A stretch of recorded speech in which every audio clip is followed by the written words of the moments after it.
Hey, welcome to Regular Guitars, the channel that reviews guitars you can actually afford. Today we got a weird one. This is a 1982 Gibson Sonex Deluxe 180. I think in that order. Real interesting guitar. We're going to review it now.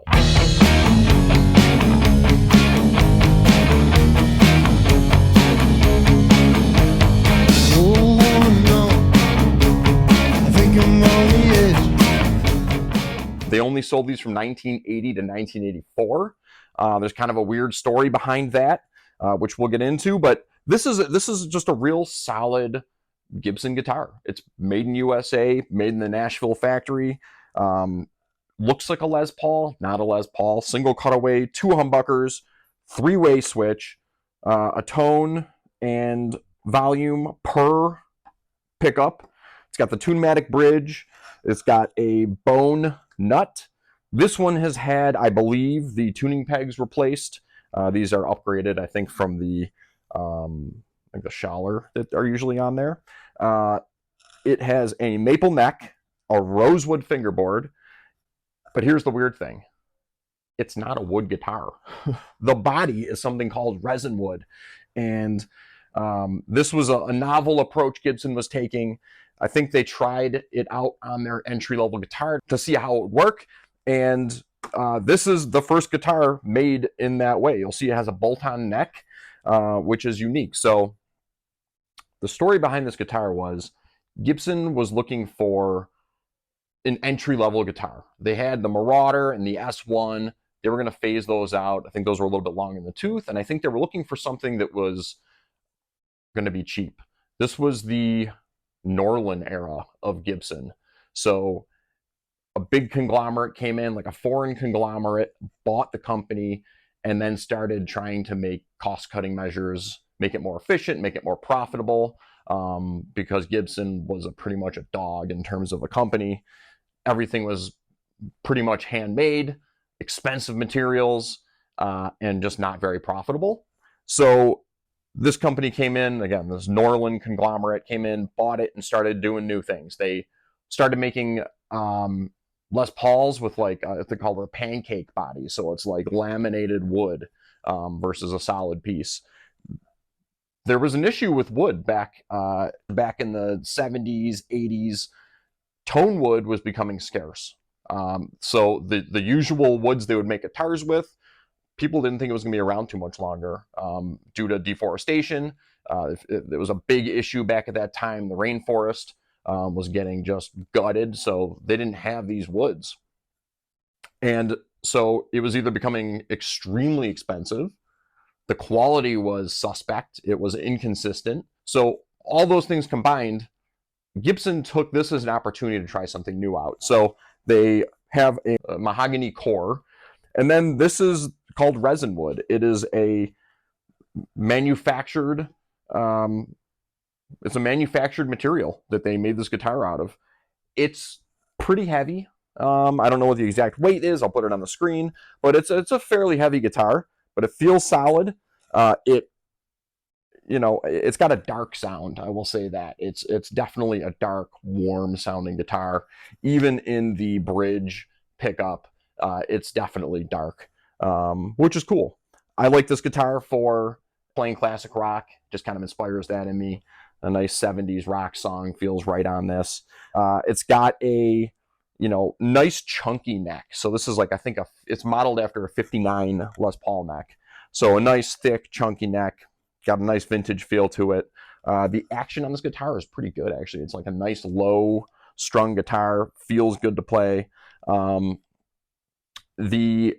This model, so I think there was like 3 or 4 versions of this. There was the Deluxe, which is this, which is ironically enough the baseline guitar. Then there's the Standard, and then there is the Custom.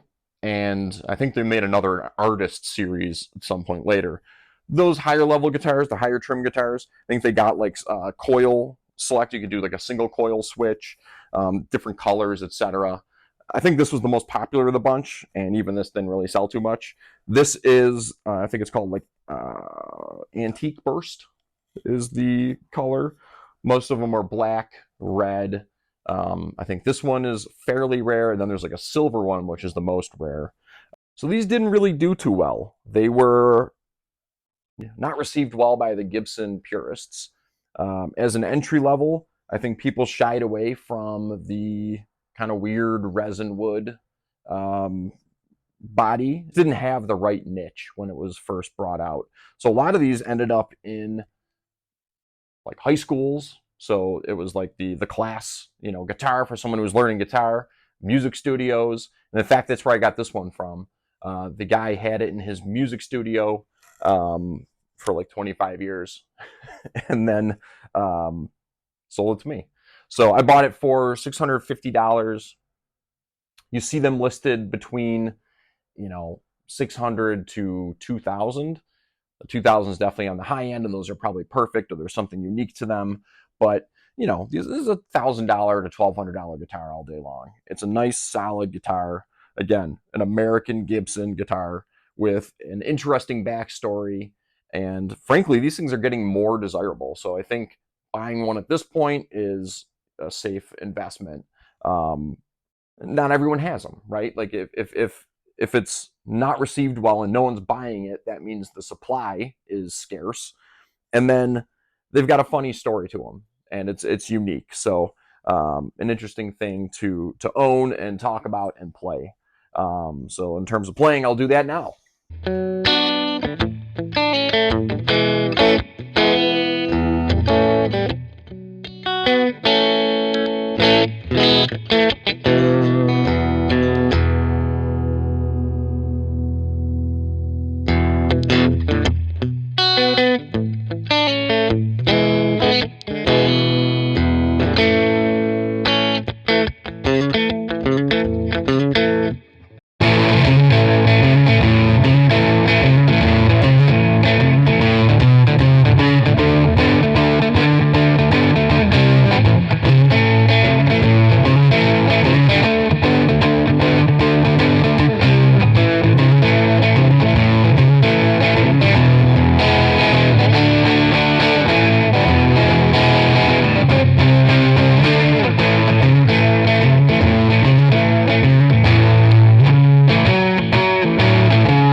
it's time for the regular guitar shred score. Okay, not my cleanest playing, so let's move on to the shred score. Every week we're going to rate our guitar on a series of 10 criteria. Those criteria are broken down into two categories, value and playability. These are very much my own subjective ratings.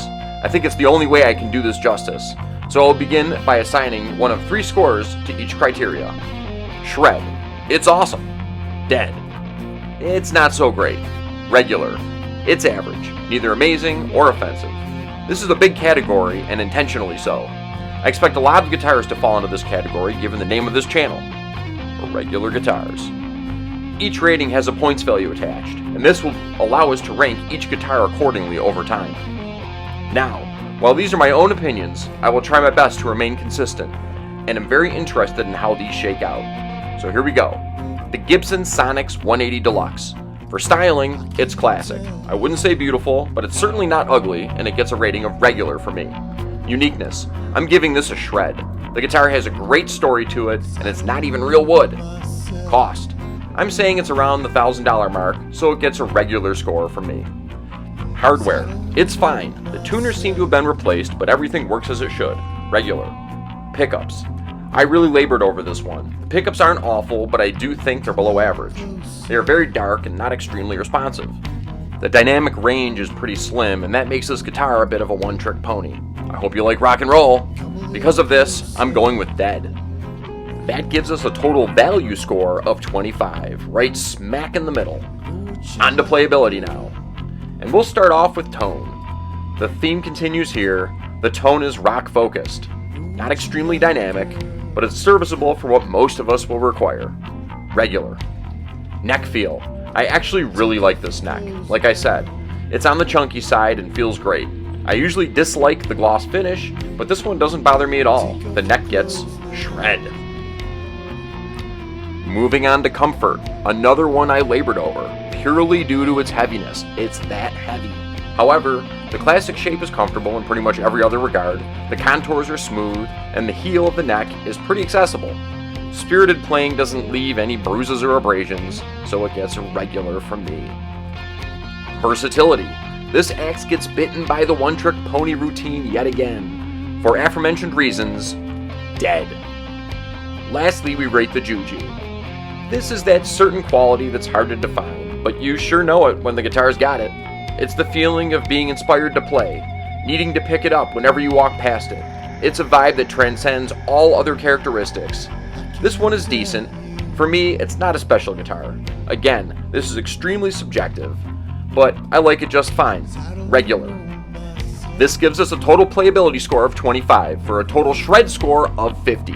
That's right in the middle and feels absolutely accurate for this guitar. It's only fitting that our first guitar is a regular guitar.